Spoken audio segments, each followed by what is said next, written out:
शिक्षा संस्कृति उत्थान न्यास द्वारा राष्ट्रीय अभ्यास वर्ग सह राष्ट्रीय शैक्षिक कार्यशाला का आयोजन 14 जून से लेकर 17 जून तक बीके बिरला प्रेक्षागृह सरला बिरला विश्वविद्यालय रांची में किया।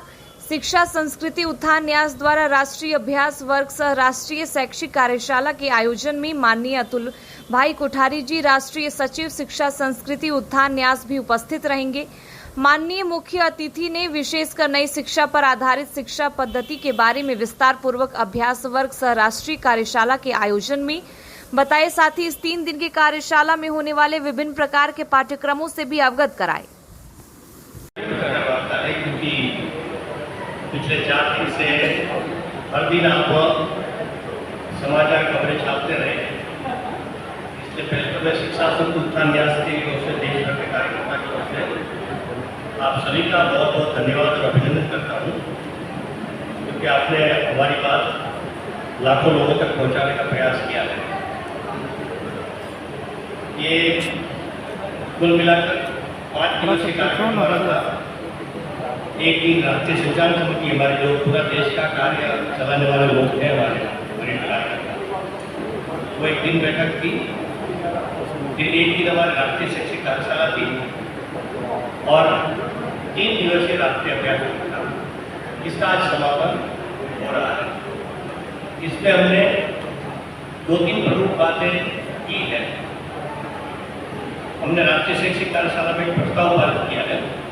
आपको 1-2 दिन में प्रस्ताव भी पूरा तैयार करके आपको दे देंगे कि जो वर्तमान में राष्ट्रीय शिक्षा नीति का क्रियान्वयन का इम्प्लीमेंटेशन का जो काम चल रहा है, उस कार्य को और अच्छी तरह से कैसे किया जाए, उसमें सरकार, समाज और शिक्षा विरुद्ध लोगों की क्या भूमिका है, ये बात को लेकर एक प्रस्ताव पारित किया गया है।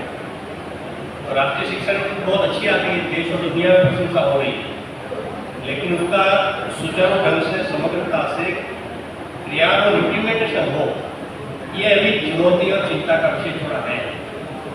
इस पर सतत आगे कार्य करने की आवश्यकता है। उसके विभिन्न आयामों पर प्रस्ताव में चर्चा और चिंता व्यक्त की गई है।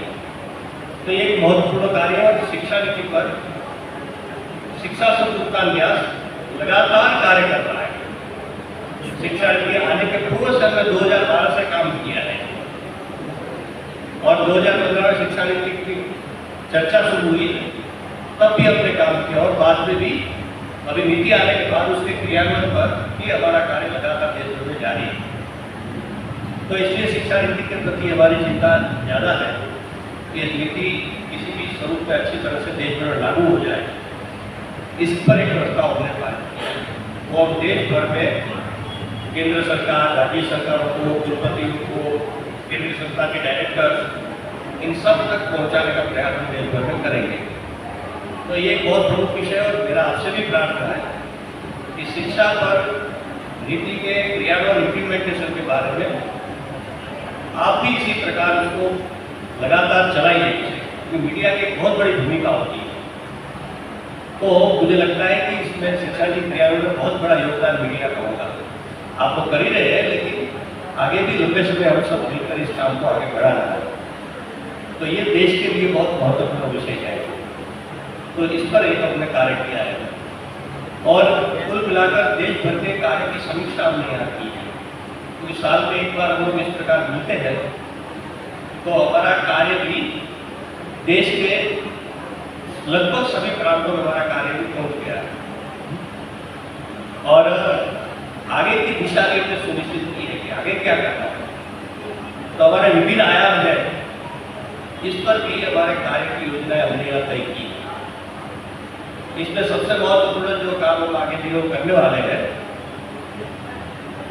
वो है, हम देश भर में, आप सब जानते हैं कि 2025 जनवरी-फरवरी प्रयागराज में महाकुंभ का आयोजन होगा।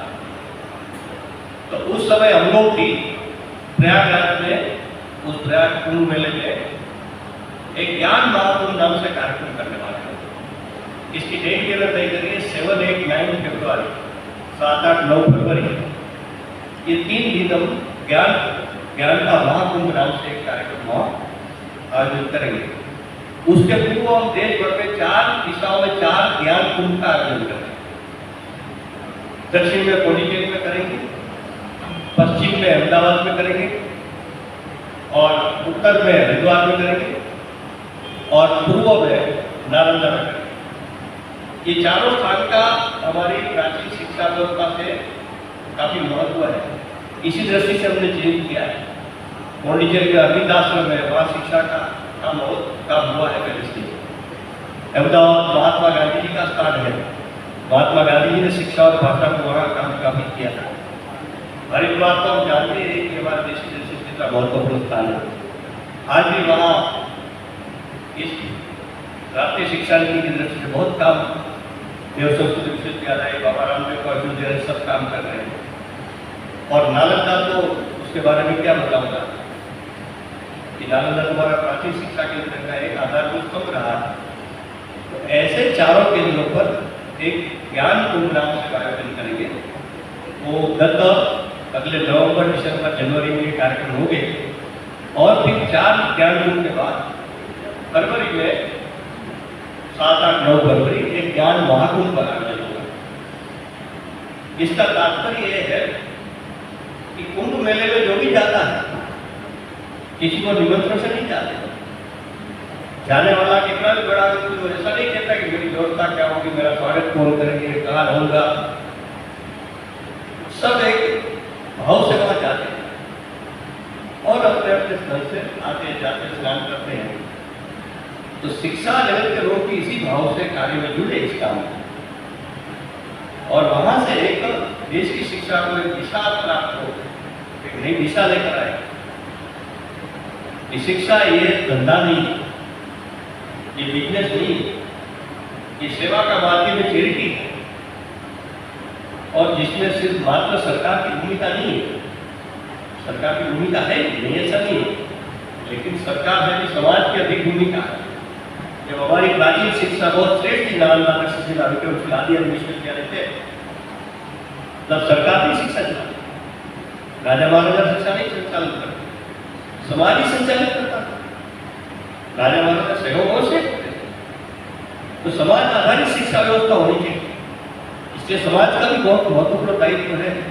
ये भाव फिर से देश में जगाने का एक प्रयास है।